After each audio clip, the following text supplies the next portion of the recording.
আসসালামু আলাইকুম রহমতুল্লাহি ওবরকাতুহ। সম্মানিত দর্শক, বিএনপির ভারপ্রাপ্ত চেয়ারম্যান জনাব তারেক রহমান ২৫ তারিখ অর্থাৎ ডিসেম্বর মাসের ২৫ তারিখ ২০২৫ সন বাংলাদেশে তার সুদীর্ঘ প্রবাস জীবন বা নির্বাসনের জীবন সমাপ্তি ঘটিয়ে লন্ডন থেকে তার স্বদেশে ফিরবেন। এটিকে বলা হচ্ছে বিএনপির পক্ষ থেকে জনাব তারেক রহমান সাহেবের স্বদেশ প্রত্যাবর্তন। এই স্বদেশ প্রত্যাবর্তনটিকে ল্যান্ডমার্ক করার জন্য বিএনপি সর্বোচ্চ প্রস্তুতি নিচ্ছে। ডিসেম্বর মাসের ২৫ তারিখ সরকারি ছুটির দিন, খ্রিস্টানদের বড়দিন। এদিন অফিস আদালত বন্ধ থাকবে বৃহস্পতিবার এবং তারপরে শুক্রবার এবং শনিবার ২ দিন সরকারি বন্ধ। ফলে বৃহস্পতি, শুক্র, শনি এই ৩ দিনে ব্যাপক রাজনৈতিক কর্মকাণ্ড, সংবর্ধনা এবং এটিকে একটা রীতিমতো উৎসবে পরিণত করার জন্য বিএনপির নেতাকর্মীরা সর্বাত্মক চেষ্টা চালিয়ে যাচ্ছেন, যাতে ঢাকা শহর লোকের লোকারণ্য থাকেন। জনাব তারেক রহমান সাহেবের নিরাপত্তা দলের পক্ষ থেকে সর্বোচ্চ পর্যায়ে নিশ্চিত করা যায় সে ব্যাপারে ব্যাপক প্রস্তুতি নেওয়া হচ্ছে। সামরিক বাহিনীর যারা সাবেক কর্মকর্তা বিএনপিপন্থী তাদের মাধ্যমে একটা নিরাপত্তা টিম তৈরি করা হয়েছে, যার সঙ্গে পুলিশের এক ঝাঁক কর্মকর্তা যারা ২০০১ থেকে ২০০৬ সন পর্যন্ত বিএনপির যে জমানা, সেই জমানাতে যারা খুব শীর্ষ পদে ছিলেন পুলিশের, তাদেরকে নিয়ে একটা চৌকুশ টিম গঠন করা হয়েছে। এদিকে জনাব তারেক রহমান সাহেবের যে ফ্লাইট, এটিকে ভিভিআইপি ঘোষণা করে সেই ফ্লাইটটিতে যারা থাকবেন তাদের যথাযথ নিরাপত্তা, এয়ারপোর্টে তাদের সম্মান প্রদর্শন এবং বলা হচ্ছে যে রাষ্ট্রের যে সর্বোচ্চ সিকিউরিটি এসএসএফ, সেই সিকিউরিটি প্রোটোকল, এসএসএফ প্রোটোকল জনাব তারেক রহমান সাহেবকে দেওয়া হবে। তো এটা নিয়ে সারা বাংলাদেশে যেভাবে তোলপাড় চলছে, তার সঙ্গে সঙ্গে যারা দীর্ঘদিন বিএনপি সমালোচনা করতেন, যারা দীর্ঘদিন জনাব তারেক রহমান সাহেবকে হেয় করার জন্য, ছোট করার জন্য নানা রকম কথাবার্তা বলেছেন, তথ্য এবং প্রমাণ সহকারে, বিশেষ করে সমাজের যারা গুরুত্বপূর্ণ ব্যক্তিবর্গ, তো তারা সেই কোনো রকম কারণ ছাড়াই, কোনো রকম উপলক্ষ ছাড়াই অল অন এ সাডেন হঠাৎ করে তাদের ভুল পাল্টে ফেলেছেন। ফেসবুকে যে কথাগুলো ভাইরাল হচ্ছে সেটি হলো, জনাব তারেক রহমান সাহেব বাংলাদেশের অবিসংবাদিত জাতীয় নেতা, তিনি বাংলাদেশের প্রধানমন্ত্রী, কোনো ভবিষ্যৎ নয়, একেবারে এই মুহূর্তের প্রধানমন্ত্রী। এরকমই কিছু নতুন ভক্তকুলের সৃষ্টি হয়েছে। তো তিনি যদি প্রধানমন্ত্রী হন, তাহলে তার স্ত্রী ডক্টর জুবাইদা রহমান, তিনি হবেন ফার্স্ট লেডি। কিন্তু এখানে একটা ছোট ত্রুটি রয়ে গেছে, সেটি হলো এখন পর্যন্ত প্রধানমন্ত্রীর যে পদটি, এটি রাষ্ট্রের দ্বিতীয় গুরুত্বপূর্ণ এক্সিকিউটিভ পোস্ট। প্রথম পোস্টটি হলো রাষ্ট্রপতি। তো সেক্ষেত্রে রাষ্ট্রপতি প্রথম ব্যক্তি, তার স্ত্রী সেটি হলো তিনি হবেন ফার্স্ট লেডি। কিন্তু প্রধানমন্ত্রীর স্ত্রী বাংলাদেশে এখন পর্যন্ত ফার্স্ট লেডি হিসেবে বা প্রথম নারী হিসেবে, ১ নম্বর নারী হিসেবে তাকে রাষ্ট্রীয় প্রোটোকল দেওয়ার কোনো বিধান নেই। যেটি আরেকটু প্রণিধানযোগ্য যে পার্লামেন্টারি ফর্ম অফ গভর্নমেন্ট, সেই পার্লামেন্টারি ফর্ম অফ গভর্নমেন্টে যখন পার্লামেন্ট চলমান থাকে এবং প্রধানমন্ত্রী যখন পার্লামেন্টে উপস্থিত হন, তখন তিনি হন তৃতীয় গুরুত্বপূর্ণ ব্যক্তি। এই কারণ হলো পার্লামেন্টে স্পিকার মর্যাদা, উইদিন দ্য পার্লামেন্টে স্পিকারের মর্যাদা প্রধানমন্ত্রীর চাইতে বেশি। অর্থাৎ উইদিন পার্লামেন্ট বা পার্লামেন্টারি কোর্স অফ অ্যাকশনে প্রধানমন্ত্রী দ্বিতীয় গুরুত্বপূর্ণ নয়, তৃতীয় গুরুত্বপূর্ণ ব্যক্তি। আবার প্রধানমন্ত্রী একজন যদি সংসদ সদস্য হন, এবং সেই সংসদ সদস্য হিসেবে তিনি যদি সংসদীয় কমিটিতে উপস্থিত থাকেন, সেটা প্রধানমন্ত্রী হিসেবে কিংবা সংসদ সদস্য হিসেবে অথবা ধরুন কেউ মন্ত্রী হিসেবে, সেক্ষেত্রে ওই কমিটিতে, পার্লামেন্টারি কমিটির বৈঠকে যিনি যাকে বলা হয় সভাপতিত্ব করবেন, তিনি প্রথম ব্যক্তি। এবং পরবর্তীতে অন্যান্য যারা থাকবেন তারা সবাই ইকুইভ্যালেন্ট, মানে মন্ত্রী বলেন, এমপি বলেন, অন্যান্য যারা বলেন সবাই সমান, এবং তিনি পার্লামেন্টারি কমিটির প্রধান ব্যক্তি। আবার যখন সংসদ চলে, মানে সংসদের যে হাউস রয়েছে, সেই হাউজে সুপ্রিম লিডার হলেন স্পিকার, আর প্রধানমন্ত্রী এবং অন্যান্য যারা সংসদ সদস্য রয়েছেন তারা সেম ক্যাটাগরিতে প্রোটোকল পাবেন, মানে তারা সবাই কলিগ, একে অপরের সমান মর্যাদার সম্পন্ন। এতে 19-20 নেই, এটি হলো সংসদীয় প্রোটোকল। কিন্তু যদি সেই কোনো সংসদীয় রীতিনীতির মধ্যে সংসদের বাইরে চলে আসেন, হাউজের বাইরে চলে আসেন, সেখানে প্রধানমন্ত্রী সেই দ্বিতীয় গুরুত্বপূর্ণ, আর স্পিকার তৃতীয় গুরুত্বপূর্ণ পার্লামেন্টারি সিস্টেমের মধ্যে। আর সরকারের যে এক্সিকিউটিভ বিভাগ রয়েছে, সেই এক্সিকিউটিভ বিভাগে তিনি রাষ্ট্রপতির পরে দ্বিতীয় গুরুত্বপূর্ণ ব্যক্তি, এরপরে হলো প্রধান বিচারপতি। তো এভাবেই আসলে সিস্টেমটি কাজ করছে। তো সেক্ষেত্রে জনাব তারেক রহমান সাহেবকে যারা প্রধানমন্ত্রী মনে করছেন, কোনো অবস্থাতেই তার স্ত্রী এই প্রোটোকলে ফার্স্ট লেডি হবেন না। ফার্স্ট লেডি হতে হলে তারেক রহমান সাহেবকে রাষ্ট্রপতি বানাতে হবে, অথবা সরকার ব্যবস্থাকে, যাকে বলা হয় পার্লামেন্টারি ফর্ম অফ গভর্নমেন্ট থেকে এটাকে নিয়ে যেতে হবে প্রেসিডেন্সিয়াল ফর্ম অফ গভর্নমেন্টে। তো এই ছোট্ট একটা ভুল অনেকের হয়ে যাচ্ছে, এটা আবেগের কারণে হয়ে যাচ্ছে। কিন্তু একটা বিষয় না বললেই নয়, সেটি হলো জনাব তারেক রহমান সাহেব এবং বিএনপিকে কেন্দ্র করে যে তেলবাজি চলছে এবং যে ধরনের প্রশংসা, অপ্ত বাক্য করা হচ্ছে, আলটিমেটলি এটা বিএনপির জন্য ভয়ানক। এর কারণ হলো, প্রশংসা এমন একটা জিনিস, এটি শুনতে ভীষণ রকম ভালো লাগে, অসাধারণ ভালো লাগে। আর আপনি যদি খুব বেশি মাত্রায় কারো প্রশংসা করেন, তো তার মধ্যে এক ধরনের জিহান তৈরি হয়ে যায়, এক ধরনের ইনসানিয়াত তৈরি হয়ে যায়, এবং সেই জিহান এবং ইনসানিয়াতের কারণে সেই লোক তার সমালোচনা কোনো অবস্থাতেই সহ্য করতে পারে না, গ্রহণ করতে পারে না। তো এই যে আমরা যারা প্রশংসা করি, তারা মূলত একটি মানুষকে এমন একটা জায়গাতে নিয়ে যায় যে তিনি তার বিরুদ্ধে, তার সরকারের বিরুদ্ধে, তার পরিবারের বিরুদ্ধে ন্যূনতম, যাকে বলা হয় সমালোচনা, সহ্য করতে পারেন না। বোঝার চেষ্টা করুন যে Adolf Hitler was one of the finest Democratic leader.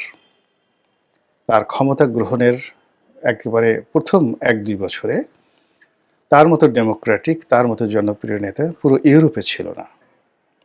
একইভাবে মুসোলিনি, যাকে ফ্যাসিস্টদের জনক বলা হয়, তিনি একজন সাংবাদিক ছিলেন। আজকের যে আমার দেশ সম্পাদক, যাকে মজলুম সাংবাদিক বলা হয়, ঠিক এইরকম ইটালির রাজনীতিতে মুসোলিনি একজন মজলুম সাংবাদিক ছিলেন।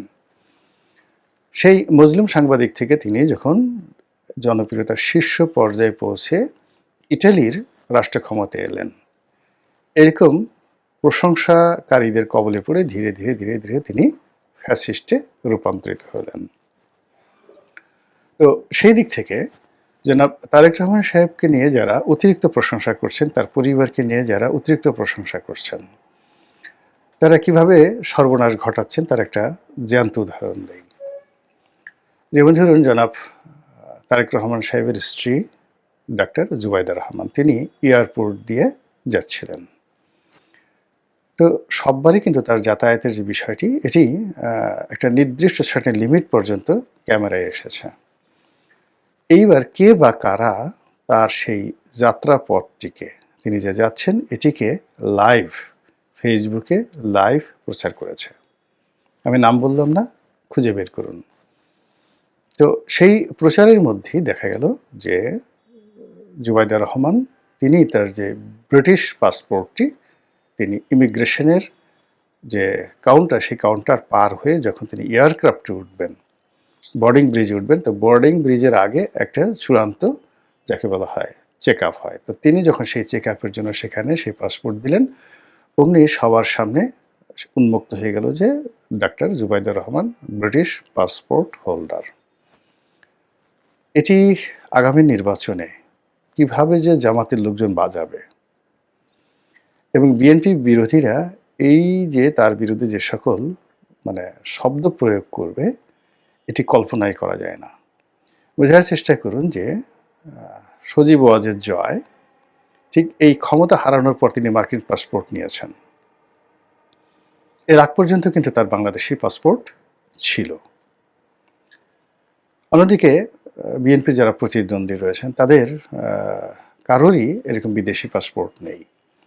তো সেখানে জনাব তারেক রহমান সাহেব যদি তার কাছে একটা অ্যাসাইলাম কার্ড থাকে, তার স্ত্রী বা সন্তান এদের যদি ব্রিটিশ পাসপোর্ট থাকে, এটি আমাদের দেশের যে প্রচলিত রাজনীতি, সেই প্রচলিত রাজনীতির জন্য বিশেষ করে নির্বাচনের মাঠে ভীষণ রকম বুমেরাং। ভারতে একই অবস্থা। ভারতে ধরুন সোনিয়া গান্ধী, এত মেধা, এত যোগ্যতা, এত স্যাক্রিফাইস, কিন্তু তিনি কেবল ইটালিতে জন্মগ্রহণ করেছেন, এই কারণে ভারতবাসী তাকে মেনে নেয়নি। আবার ধরুন রাহুল গান্ধী, তো রাহুল গান্ধী বিয়ে করেননি এখন পর্যন্ত। এর কারণ হলো তিনি যে মেয়েটিকে ভালোবাসেন তিনি একজন বিদেশি নাগরিক। তো তার মায়ের পরিণতি যেন তার জীবনে না আসে বা তার বাবার পরিণতি যেন তার জীবনে না আসে, এই কারণে তিনি এখন পর্যন্ত কোনো বিদেশি নাগরিককে বিয়ে করেননি। তার জীবনটাই শেষ হয়ে গেল রাজনীতির জন্য। তো ভারতের মতো একটা আল্ট্রা মডার্ন সোসাইটি, যা কিনা গত ৩০ বছরে এতটা বিবর্তিত হয়েছে যে তাদের গণতান্ত্রিক বিধি ব্যবস্থা, রাষ্ট্রীয় কাঠামো, সুশাসন এবং জবাবদিহিতা এবং সামরিক সক্ষমতা, এটি প্রথম যাকে বলে বিশ্বের যে সভ্যতম ১০-১২টি দেশ ওই পর্যায়ে। তো সেখানে যদি একজন রাজনীতিবিদের ব্যক্তিগত জীবনে এরকম অবস্থা হয়, আমাদের দেশে কি হতে পারে? ইতিমধ্যে তারেক রহমান সাহেবের জেড ক্যাটাগরির সিকিউরিটি, তার জন্য যে বুলেট প্রুফ গাড়ি কেনা, এগুলো বিষয় নিয়ে জামাত টিটকারি শুরু করেছে, রীতিমতো টিটকারি। আপনি বোঝার চেষ্টা করুন যে আপনাকে যদি কেউ দুটো চড় মারে, থাপ্পড় মারে, গলা টিপে ধরে, তারপরে আপনাকে আরও অনেক আর্থিক ক্ষতি করে, এগুলো সহ্য করা যায়, কিন্তু টিটকারি সহ্য করা যায় না। টিটকারি ভীষণ রকম, একজন মানুষকে টিটকারি করলে, যেটাকে ইদানিং সাইবার বুলিং বলা হয়। এই কয়দিন আগে একটা মেয়ে মারা গেল গলায় দড়ি দিয়ে। যে মেয়েটি সেই ৩২ নম্বরের সামনে গিয়ে একজন বয়স্ক মহিলাকে সেই নির্যাতন করেছে, মারপিট করেছে এবং ৩২ নম্বর ভাঙার মাস্টার মাইন্ড হিসেবে নিজেকে, হিরো হিসেবে নিজেকে প্রতিষ্ঠা করার চেষ্টা করেছে। বোঝার চেষ্টা করুন তার মানসিক স্ট্রেংথ কোন পর্যায়ে ছিল। সে কিন্তু গ্রাম থেকে এসছে, একেবারে সাধারণ একটা পরিবারে, কিন্তু ওখানে সে গিয়েছে মূলত হিরোগিরি করার জন্য। তো এইরকম হিরোগিরি করতে যাওয়া একটা মেয়ে কেবলই মাত্র সামাজিক যে টিটকারি বা সাইবার বুলিং, ইন্টারনেট বুলিং, এর দ্বারা এতটা বিপর্যস্ত হয়ে পড়েছে যে সে গলায় দড়ি দিয়ে মরে গেছে। তো এখন জনাব তারেক রহমান সাহেব এবং বিএনপিকে নিয়ে জামাতের যে টিটকারি, সেই টিটকারি কিন্তু শুরু হয়েছে এবং উনি বাংলাদেশের মাটিতে পাড়া দেওয়ার সঙ্গে সঙ্গে প্রতিটি পদক্ষেপে জামাতের যারা বড় বাহিনী আছে তারা কোমরে গামছা বেঁধে জলে স্থলে অন্তরিক্ষে, মানে আওয়ামী লীগকে বাদ দিয়ে জনাব তারেক রহমান সাহেব তার পারিবারিক জীবন, তার রাজনীতি নিয়ে যে টিটকারিগুলো শুরু করবে, এটা বিএনপি, যাকে বলা হয় বিএনপিকে রীতিমতো পর্যদস্ত করে ফেলবে, বিএনপির সর্বনাশ ঘটিয়ে ফেলবে। তো কাজে যে কোনো এই যে যারা দলের অতি উৎসাহী যারা লোকজন রয়েছেন তাদের ব্যাপারে, তারপরে বিএনপির যারা সাইবার টিম রয়েছেন তাদের কর্মকাণ্ডের ব্যাপারে, বিশেষ করে বিএনপির প্রশংসা করার ব্যাপারে, বিএনপির যে কোনো যাকে বলা হয় রাজনৈতিক মতাদর্শ তুলে ধরার ক্ষেত্রে, তারেক রহমান সাহেবকে হাইলাইট করার ক্ষেত্রে এই মুহূর্তে এতটা সতর্ক হতে হবে যে পান থেকে চুন খসলে সারা জীবনের অর্জন কিংবা গত সেই প্রায় ১৭-১৮ বছরের যে স্যাক্রিফাইস, আত্মত্যাগ, দুর্ভোগ, দুর্দশা, সব কিছু কিন্তু এই মুহূর্তে পণ্ড হয়ে যাওয়ার ঝুঁকি থেকে যাবে। আপনারা সেই হরপ্রসাদ শাস্ত্রীর বিখ্যাত তেলের কথা শুনেছেন। আর শেখ হাসিনার জমানাতে সাংবাদিক সম্মেলনে কি ধরনের তেল দেওয়া হতো সেটা আপনারা সবাই দেখেছেন। আপনারা যতই বিরক্ত হন না কেন, কিন্তু ওই যে সাংবাদিক সম্মেলনে যে তেলের মানে যাকে বলে ড্রাম নিয়ে সাংবাদিকরা উপস্থিত হতেন গণভবনে, ওটার জন্য কিন্তু শেখ হাসিনা শেষের দিকে একেবারে উন্মুখ হয়ে থাকতেন। এটা তার জন্য একটা মানসিক প্রশান্তি ছিল এবং এটা তার জন্য একটা বিরাট যাকে বলা হয় একটা অ্যাক্রিডেশনের ব্যাপার ছিল।